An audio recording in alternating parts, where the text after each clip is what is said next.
Assalamualaikum warahmatullahi wabarakatuh. Kami dari kelompok 2 akan mempresentasikan materi tentang cache memory. Sebelum kami menjelaskan materi tentang cache memory, saya selaku moderator akan mengenalkan anggota kelompok 2. Yang pertama ada Alfian Disaputra, yang kedua ada Khofifah Yolanda, yang ketiga Muhammad Zulfiadi Arokani, keempat saya sendiri Nasuha Ramadhani dan Ramadhanu Putra.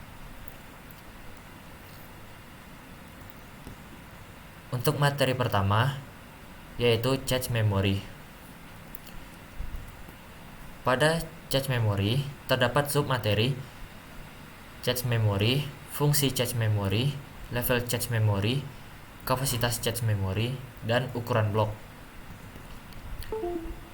Untuk bagian materi pertama akan dijelaskan oleh Alfian Disaputra. Baiklah, langsung saja materi pertama yang akan disampaikan oleh saya sendiri, yaitu tentang cache memory. Cache memory merupakan lokasi data sementara antara prosesor dengan main memory. Penempatan cache memory ditunjukkan untuk mengurangi gap antara kecepatan prosesor dengan kecepatan memori. Nah, di sini pada gambar ini kita bisa melihat bahwa posisi cache memory yang diletakkan antara CPU atau prosesor dengan memori. Di sini cache memory terletak di antara CPU dan memori. Dan pada gambar yang kedua, di samping memperlihatkan sistem terkoneksi untuk cache memory. Nah, di sini cache memory terletak di antara prosesor dan sistem bus, yang dimana dari prosesor ke sistem bus itu adalah alamat, dan dari sistem bus ke prosesor ini adalah data. Pengertian lain mengenai cache memori. Cache dapat dikatakan sebagai sebuah memori yang berkapasitas terbatas, berkecepatan tinggi, dan lebih mahal jika dibandingkan dengan memori utama. Dilihat dari segi komersialnya, cache ini berada di antara memori utama dan register pemroses, yang fungsinya agar pemroses tidak langsung mengacu kepada memori utama, tetapi di cache memori yang kecepatannya aksesnya lebih tinggi. Cache memori merupakan tipe RAM tercepat yang ada dan digunakan oleh CPU, hard drive, dan beberapa komponen lainnya. Lebih banyak cache dalam suatu komponen komputer akan lebih baik karena cache memori akan meningkatkan kinerja komputer. Akan tetapi biasanya cache pada CPU dan hard drive tidak dapat di-upgrade menjadi lebih banyak. Cache berasal dari kata cache. Dari istilah tersebut, cache adalah tempat menyembunyikan atau tempat menyimpan sementara. Sesuai definisi tersebut, cache memori adalah tempat penyimpanan data sementara. Cache memori ini adalah memori tipe SDRAM yang memiliki kapasitas terbatas namun memiliki kecepatan yang sangat tinggi dan harganya lebih mahal dari memori utama. Oke, selanjutnya itu tentang karakteristik cache memori. Yang pertama, kapasitas relatif lebih kecil dari main memory, tetapi memiliki kecepatan yang relatif lebih tinggi dibandingkan main memory. Yang kedua, cache memori merupakan suatu memori buffer atau salinan data bagi memori utama. Yang ketiga, meskipun cache menggunakan informasi yang tersimpan dalam memori utama, tetapi ia tidak berhadapan secara langsung dengan memori utama. Yang keempat, word yang disimpan di dalam cache memori adalah word yang diambil dari main memory yang dikerjakan sesuai perintah CPU. Oke. Selanjutnya itu tentang fungsi cache memori. Cache memori berfungsi sebagai tempat penyimpanan sementara untuk data atau instruksi yang diperlakukan oleh prosesor. Secara gampangnya, cache berfungsi untuk mempercepat akses data kepada komputer karena cache menyimpan data atau informasi yang telah diakses oleh suatu buffer, sehingga meringankan kerja prosesor. Oke, mungkin cukup sekian materi yang saya sampaikan. Baiklah, terima kasih kepada Alfian Disaputra yang telah menjelaskan materi pertama. Selanjutnya materi akan dilanjutkan oleh Khofifah Yolanda. Oke, baiklah. Terima kasih kepada moderator. Saya Kofifa Yolanda akan melanjutkan presentasi. Nah, di mana di sini di cache memory itu terdapat 3 level. Nah, yang pertama yaitu level 1, yang kedua ada level 2, yang ketiga ada level 3. Yang dimana di setiap level itu disingkat dengan L1, L2, dan L3. Nah, untuk level 1 atau L1, cache memory yang terletak dalam prosesor atau internal cache. Di sanalah si level 1 ini terletak. Nah, sedangkan untuk level 2-nya atau L2-nya memiliki kapasitas yang lebih besar, yaitu berkisar antara 256 kilobyte sampai dengan 2 megabyte. Nah, cache memori L2 memiliki kecepatan yang lebih rendah dari cache memori L1. Nah, untuk level 3 atau L3 hanya dimiliki oleh prosesor yang memiliki unit lebih dari satu. Misalnya 2 core, quad core, nah seperti itulah contohnya. Nah, dia ini juga memiliki fungsi, yaitu untuk mengontrol data yang masuk dari tembok L2 dari masing-masing inti prosesor. Nah, level cache memory ini juga memiliki cara kerjanya itu seperti misalkan kalau L1 cache biasanya telah terintegrasi di built-in ke dalam prosesornya. Nah, sementara untuk L2 cache atau level 2 cache biasanya terintegrasi pada motherboard.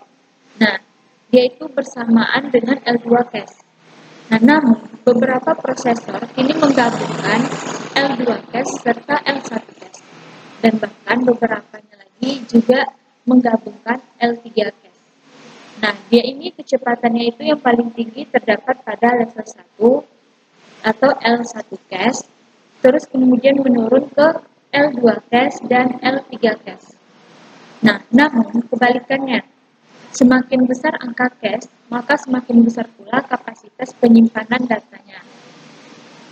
Nah, beginilah bentuk gambaran dari sebuah prosesor yang ada di dalamnya itu terdapat sebuah cache. Nah, di mana yang ini adalah contoh level cache pada prosesor dari si AMD Phenom, terus Intel Core i5 dan Intel Core i7. Nah, dari sejumlah penelitian juga mengungkapkan dan menganjurkan bahwa ukuran cache memori yang optimal untuk digunakan yaitu kisaran dari 1 sampai dengan 512 kilobyte. Nah, di sini kita masuk ke ukuran blok. Nah, ukuran blok ini apabila berukuran besar ditransfer ke cache akan menyebabkan hit rasio mengalami penurunan karena banyaknya data yang dikirim di sekitar referensi. Tetapi apabila terlalu kecil, dimungkinkan memori yang akan dibutuhkan CPU tidak tercakup. Nah, ukuran blok ini juga yaitu apabila bloknya itu berukuran besar, terus ditransfer ke cache, maka dia akan terjadi blok-blok yang berukuran lebih besar mengurangi jumlah yang menempati cache-nya, terus karena isi cache sebelumnya dia itu akan ditindihnya atau ditumpukinya. Nah, dia itu juga akan terjadi nantinya itu seperti meningkatnya ukuran blok, maka jarak setiap word tambahan menjadi lebih jauh dari word yang diminta. Nah, sehingga menjadi lebih kecil kemungkinannya digunakan cepat. Nah, ukuran blok ini juga berhubungan antara ukuran blok dengan hit rasio. Sangat rumit untuk dirumuskan, yaitu tergantung nanti pada karakteristik dari lokalitas programnya. Tidak terdapat nilai optimum yang pasti telah ditemukan. Nah, sekian dari penjelasan saya. Saya kembalikan kepada moderator.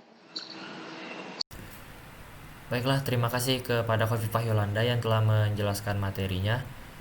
Selanjutnya, materi akan dilanjutkan oleh Muhammad Zulfiadi Arokani. Assalamualaikum warahmatullahi wabarakatuh. Perkenalkan, nama saya Muhammad Zulfiadi Arokani dengan NIM 11950111720. Saya akan melanjutkan materi ya dengan tentang cache memory dengan subbagian mapping cache memory. Pada mapping cache memory memiliki 4 submateri. Yang pertama ada pemetaan, yang kedua algoritma pengganti, yang ketiga write police, yang keempat ada miss cache. Pertama, pemetaan. Telah kita ketahui bahwa cache memory mempunyai kapasitas yang kecil dibandingkan memori utama, sehingga diperlukan aturan blok-blok mana yang akan diletakkan dalam cache memory tersebut. Terdapat 3 metode pemetaan, yaitu direct mapping atau pemetaan langsung, ada associative mapping atau pemetaan asosiatif, dan set associative mapping atau pemetaan asosiatif set. Pada direct mapping, setiap blok pada main memory dipetakan dengan line tertentu pada cache. Contoh, I sama dengan J modulo C, di mana I adalah nomor line pada cache yang digunakan untuk meletakkan blok main memory ke J. Jika M sama dengan 64 dan C sama dengan 4, maka pemetaan antara line dengan blok menjadi line 0 garis 0 bisa memblok 0, 4, 8, 12 serta dan seterusnya. Garis 1 bisa memblok 1, 5, 9, 13 dan seterusnya. Garis 2 bisa memblok 2, 6, 10, 14 dan seterusnya. Garis 3 bisa memblok 3, 7, 11, 15 dan seterusnya. Hingga mencapai M, itu 64. Pada cara ini juga, address pada main memory dibagi 3 field atau 3 bagian, yaitu ada tag identifier, ada line number identifier, ada word identifier atau offsite. Pada gambar di samping, tampak skema organisasi cache secara direct mapping. Nah, contohnya kawan-kawan semua. Word identifier berisi informasi tentang lokasi word atau unit addressable lainnya dalam line tertentu pada cache. Line identifier berisi informasi tentang nomor fisik atau bukan logika line pada cache. Direct mapping tag identifier disimpan pada cache bersama dengan blok pada line. Untuk setiap alamat memori untuk setiap alat memori yang dibuat oleh CPU, line tertentu yang menyimpan kopi alamat tersebut ditentukan. Jika blok tempat lokasi data tersebut sudah dikopi dari main memory ke cache. Tag yang ada pada line akan dicek untuk melihat apakah benar blok yang dimaksud ada pada line tersebut atau tidak. Direct mapping. Keuntungan menggunakan direct mapping. Yang pertama, mudah dan murah diimplementasikan. Yang kedua, mudah untuk menentukan letak salinan data main memory pada cache. Selanjutnya, kerugian menggunakan direct mapping.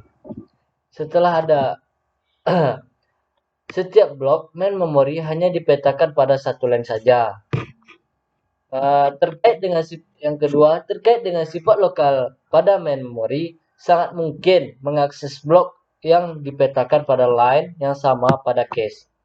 Blok seperti ini akan menyebabkan seringnya sapu masuk dan keluar data ke atau dari cache, sehingga hit ratio mengecil Hit ratio ini adalah perbandingan antara jumlah ditemukannya data pada cache dengan jumlah usaha untuk mengakses cache tersebut.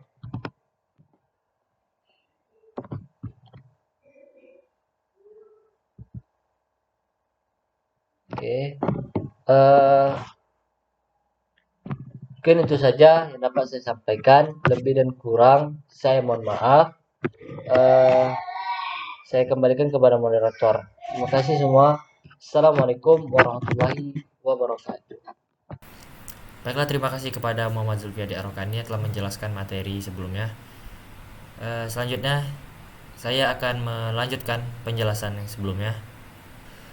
Di sini saya akan melanjutkan penjelasan dari materi direct mapping yang sudah dijelaskan oleh pemateri sebelumnya.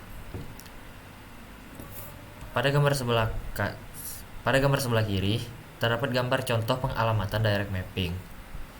Di sebelah kanan terdapat tabel ringkasan direct mapping dengan item panjang alamat dengan keterangan dalam kurung S tambah W bits. Item jumlah unit dapat dialamati dengan keterangan 2S tambah W words or bytes. Item ukuran blok sama dengan ukuran line dengan keterangan 2W words or bytes. Item jumlah blok di memori utama dengan keterangan 2S tambah W per 2W sama dengan 2S. Item jumlah line di cache dengan keterangan M sama dengan 2R. Item besarnya tag dengan keterangan dalam kurung S kurang R bits. Selanjutnya yaitu associative mapping. Pada gambar di sebelah kanan terdapat gambar organisasi associative mapping. Associative mapping dengan penjelasannya memungkinkan blok diletakkan di sembarang line yang sedang tidak terpakai. Diharapkan akan mengatasi kelemahan utama pada direct mapping. Harus menguji setiap cache untuk menemukan blok yang diinginkan dengan mengecek setiap tag pada line dan sangat lambat untuk cache berukuran besar. Nomor line menjadi tidak berarti. Address main memory dibagi menjadi dua file saja, yaitu tag dan word offset. Associative mapping melakukan pencarian ke semua tag untuk menemukan blok. Cache pada associative mapping dibagi menjadi dua bagian. Yang pertama lines dalam SRAM. Yang kedua tag dalam associative memory. Keuntungan menggunakan associative mapping: cepat dan fleksibel. Kerugian menggunakan associative mapping: menggunakan biaya implementasi. Pada gambar di sebelah kiri terdapat gambar contoh pengalamatan associative mapping. Di sebelah kanan terdapat tabel ringkasan associative mapping. Panjang alamat dengan keterangan dalam kurung S tambah W bits. Jumlah unit dapat dialamati dengan keterangan 2S tambah W words or bytes. Ukuran blok sama dengan ukuran line dengan keterangan 2W words or bytes.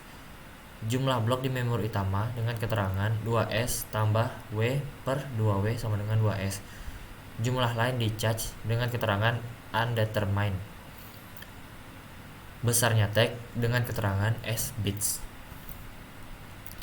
Selanjutnya yaitu set associative mapping. Pada gambar di sebelah kanan terdapat gambar organisasi keyway set associative mapping. Set associative mapping merupakan kompromi antara direct dengan full associative mapping. Membagi cache menjadi sejumlah set dalam kurung V yang masing-masing memiliki sejumlah line dalam kurung K. Setiap blok dapat diletakkan di sebarang line dengan nomor set. Nomor set sama dengan J modulo V. Jika sebuah set dapat menampung X line, maka cache disebut memiliki X-way set associative cache. Hampir semua cache yang digunakan saat ini menggunakan organisasi 2 or 4-way set associative mapping. Keuntungan menggunakan set associative mapping: yang pertama, setiap blok memori dapat menempati lebih dari satu kemungkinan nomor line atau dapat menggunakan line yang kosong, sehingga tracing dapat diperkecil. Yang kedua, jumlah tag lebih sedikit dibanding model asosiatif, sehingga jalur untuk melakukan perbandingan tag lebih sederhana. Pada gambar sebelah kanan terdapat gambar contoh pengalamatan two-way associative mapping dan tabel ringkasan set associative mapping pada sebelah kiri ini. Panjang alamat dengan keterangan S dalam kurung S tambah W bits. Jumlah unit dapat dialamati 2S plus W words or bytes. Ukuran blok sama dengan ukuran line 2W words or bytes. Jumlah blok di memori utama dengan keterangan 2D. Jumlah line dalam set dengan keterangan K. Jumlah set dengan keterangan V sama dengan 2D. Jumlah line di cache dengan keterangan KV sama dengan K dikali 2D. Dan besarnya tag dengan keterangan dalam kurung S kurang D bits.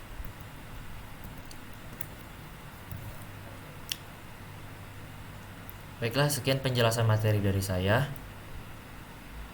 Untuk materi selanjutnya akan dilanjutkan oleh Ramadan Putra. Baik, terima kasih kepada moderator.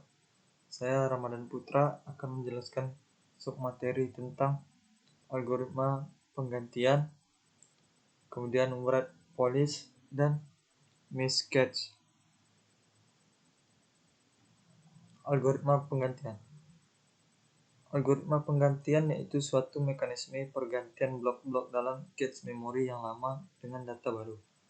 Dalam pemetaan langsung tidak diperlukan algoritma ini, namun dalam pemetaan asosiatif dan asosiatif set, algoritma ini mempunyai peranan penting untuk meningkatkan kinerja cache memori. Teknik lain adalah algoritma random, yaitu penggantian tidak berdasarkan pemakaian datanya, melainkan berdasarkan slot dari beberapa slot kandidat secara acak. Beberapa perkembangan algoritma penggantian. Pertama, yaitu least recently used, yaitu mengganti blok data yang terlama berada dalam cache memori dan tidak memiliki referensi. Kemudian yang kedua, first in, first out, yaitu mengganti blok data yang awal masuk. Dan yang ketiga, less frequently used, yaitu mengganti blok data yang mempunyai referensi paling sedikit. Selanjutnya, write polish. Apabila suatu data telah diletakkan pada cache memori, maka sebelum ada penggantian harus dicek apakah data tersebut telah mengalami perubahan. Apabila telah berubah, maka data pada memori utama harus diupdate. Terdapat beberapa teknik dalam write polish, yaitu yang pertama write trough. Write trough yaitu operasi penulisan melibatkan data pada memori utama dan sekaligus pada cache memori sehingga data selalu valid. Kekurangan teknik ini adalah menjadikan lalu lintas data ke memori utama dan cache memori sangat tinggi sehingga mengurangi kinerja sistem, bahkan bisa terjadi hang. Kemudian write back. Write back yaitu teknik meminimasi penulisan dengan cara penulisan pada cache memori saja. Pada saat akan terjadi penggantian blok data cache memori, maka baru diadakan penulisan pada memori utama. Masalah yang timbul adalah manakala data di memori utama belum diupdate, telah diakses modul IOO sehingga data di memori utama tidak valid. Pendekatan penyelesaian masalah yang dapat dilakukan dengan cara yaitu bus watching with write trough, yaitu setiap cache controller akan memonitoring bus alamat untuk mendeteksi adanya operasi tulis.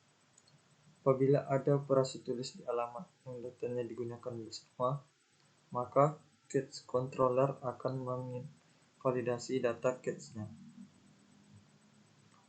Kemudian kedua, hardware transparency, yaitu adanya perangkat keras tambahan yang menjamin semua updating data memori utama melalui cache direfleksikan pada seluruh cache yang ada. Dan yang terakhir yaitu Non-cacheable memory, yaitu hanya bagian memori utama tertentu yang digunakan secara bersama. Apabila ada mengaksesan data yang tidak di-share merupakan kegagalan cache. Selanjutnya yaitu submateri miscache. Saat Miss menulis, Anda bisa punya pilihan antara membawa blok ke cache atau tidak. Saat Miss membaca, Anda selalu membawa blok ke cache atau lokalitas spesial atau temporal, di mana blok yang diganti yaitu tidak ada pilihan untuk direct mapped cache. Memilih secara acak W yang akan diganti, mengganti W yang paling jarang dipakai, dan penggantian FIFO. Tipe miss cache. Yang pertama, miss wajib, terjadi saat pertama kali word memory diakses, dan merupakan miss untuk cache yang infinite.